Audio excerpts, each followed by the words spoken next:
একবার সাহাবী হযরত জাবের দয়াল নবীজি সাল্লাল্লাহু আলাইহি ওয়াসাল্লামকে দাওয়াত করলেন। নবীজি সাহাবীর দাওয়াত কবুল করলেন। হযরত জাবের খুশিতে আত্মহারা হয়ে বাড়িতে চলে গেলেন। বাড়িতে গিয়ে স্ত্রীকে খোঁজ খবরটা দিলেন আর মেহমানদারির জন্য প্রস্তুতি নিতে লাগলেন।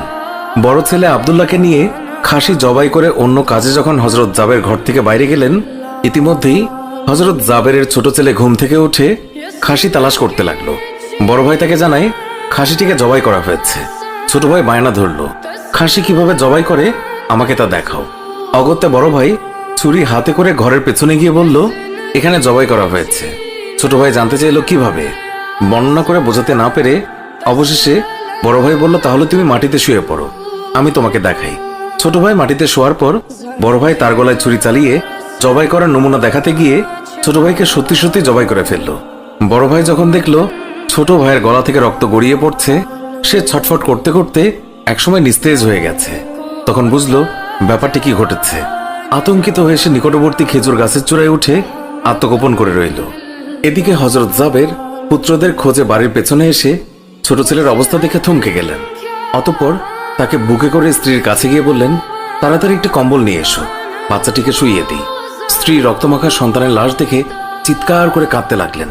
কিন্তু স্বামী হযরত জাবের তাকে সান্ত্বনা দিয়ে বললেন, আজ আমাদের শোক প্রকাশ করার দিন নয়, আজ দুঃখ দেখলে নবীজিও দুঃখিত হবেন।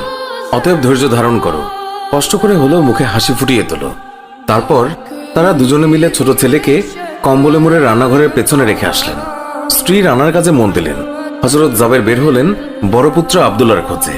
বাড়ির পেছনে গিয়ে ছেলের নাম ধরে জোরে ডাক দিলেন।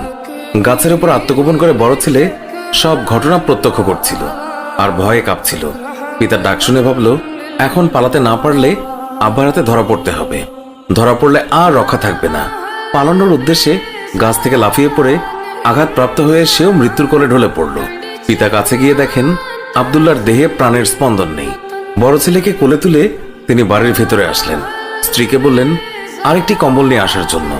বড় ছেলের এই অবস্থা দেখে দরদিমা পুনরায় আর্তনাদ করে উঠলেন।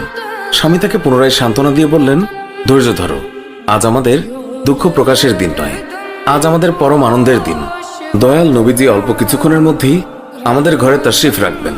তারপর দুজনে মিলে বড় ছেলের লাশও কম্বলে মুড়ে ছোট ছেলের লাশের পাশে রাখলেন। স্বামী স্ত্রী তাদের চোখের পানি মুছে মুখে হাসি ফুটিয়ে তুললেন।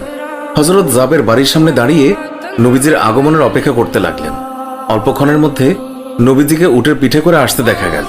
হযরত জাবের আনন্দে আত্মহারা হয়ে দৌড়ে গিয়ে স্ত্রীকে নবীজির আগমনের সংবাদ দিলেন এবং পুনরায় তিনি দৌড়ে নবীজির সামনে চলে এলেন।